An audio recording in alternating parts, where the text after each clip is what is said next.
Paano kung hindi nila pansinin yan? Paano kung hindi lang nila hindi pansinin, insultuhin pa nila, katulad ng kanilang unang order sa Congress, no? Anong magiging recourse ng Kongreso? Yan ba ay pag-uusapan nyo sa Kongreso yung possible impeachment ng mga justices?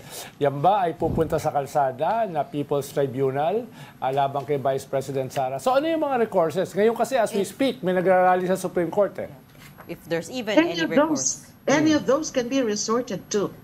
Ayaw ko pa sana na magbanggit ngayon ng that we can initiate or any interested party can initiate impeachment process against the justices themselves. Ayaw ko pa sana.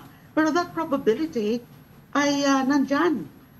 Kasi kung, as you said, paano kung totally disregard yung motion for reconsideration?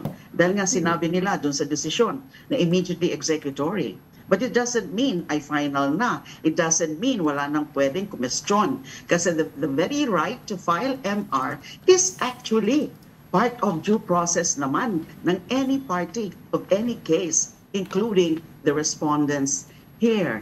So kung gano'n ang gagawin nila at magmatigas at maging strong sila, halimbawa they issue something, even a short resolution which would be tantamount to really yung parang lalong gigisgisin yung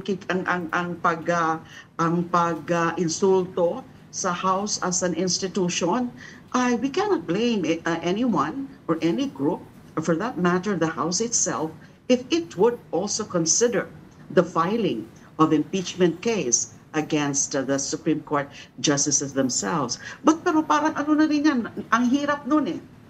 Sana hindi yan mangyari.